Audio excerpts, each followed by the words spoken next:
Trump अपनी सनक में कैसे अमेरिका को बर्बाद करने पर तुले हैं, उसके सबूत लगातार सामने आ रहे हैं। ट्रंप की सनक का ही नतीजा है कि अभी तक अमेरिका में शटडाउन लागू है। अमेरिका में शटडाउन लागू हुए 1 महीने से ज्यादा का वक्त हो चुका है, लेकिन अभी तक इसे हटाने का कोई भी ठोस हल नहीं निकला है। इस शटडाउन की वजह से अमेरिका में बड़ी तबाही मची हुई है। आपको बताऊंगा कि शटडाउन से अचानक ऐसा क्या हुआ कि 32 लाख से ज्यादा लोगों में भगदड़ मच गई। साथ ही बताऊंगा कि शटडाउन से अमेरिका को कितने लाख करोड़ का नुकसान हुआ है कि लोग सड़कों पर उतर आए हैं, खाने पीने के लाले पड़ गए हैं। दरअसल अमेरिका में 1 अक्टूबर से शुरू हुआ शटडाउन अभी तक जारी है। यह अमेरिका के इतिहास का सबसे लंबा शटडाउन है। इससे पहले राष्ट्रपति ट्रंप के पहले कार्यकाल के दौरान 2018 में 35 दिनों तक सरकारी कामकाज ठप रहा था, लेकिन इस बार के शटडाउन ने यह भी रिकॉर्ड तोड़ दिया है। अमेरिका में सबसे ज्यादा अगर कोई व्यवस्था चरमरा गई है तो वो है विमानन प्रणाली की। अचानक लगभग 32 लाख से ज्यादा यात्री हवाई अड्डों पर फंस गए हैं। कई उड़ानें या तो रद्द कर दी गई हैं या घंटों की देरी से चल रही हैं, जिससे देश भर के प्रमुख हवाई अड्डों पर भगदड़ जैसी स्थिति है। ऐसा इसलिए हुआ है क्योंकि एयर ट्रैफिक कंट्रोलर ड्यूटी पर नहीं पहुंच रहे हैं और वो बिना वेतन के काम करना नहीं चाहते। इस वजह से उड़ानों में देरी हो रही है।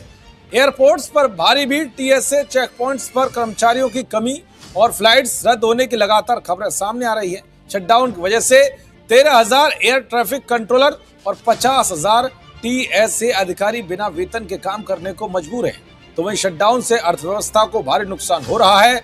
सीबीओ के मुताबिक अब तक 11 अरब डॉलर यानी कि करीब 1 लाख करोड़ का नुकसान हो चुका है। अगर शटडाउन जल्द खत्म नहीं हुआ तो देश की जीडीपी में चौथी तिमाही में 1% से 2% तक की गिरावट आ सकती है।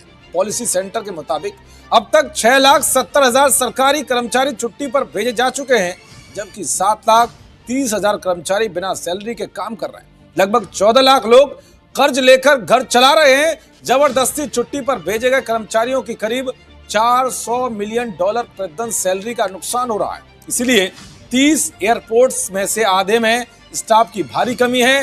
न्यूयॉर्क क्षेत्र के हवाई अड्डों में तो 80% तक कर्मचारी मौजूद नहीं है। शटडाउन की वजह से 42 मिलियन यानी कि 4.2 करोड़ अमेरिकियों की फूड स्टैंप सहायता रुक गई है। अमेरिका के एग्रीकल्चर डिपार्टमेंट के पास इस कार्यक्रम के लिए सिर्फ 5 अरब डॉलर का रिजर्व फंड है, जबकि नवंबर में फूड स्टैंप जारी रखने के लिए 9.2 अरब डॉलर की जरूरत होगी, लेकिन सरकार के पास जरूरी फंड ही नहीं है। दरअसल ट्रंप हेल्थ केयर प्रोग्राम की सब्सिडी बढ़ाने को तैयार नहीं है।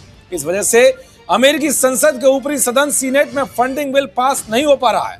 इस बिल पर अब तक 14 बार वोटिंग हो चुकी है, लेकिन हर बार बहुमत के लिए जरूरी 60 वोट नहीं मिल पाए।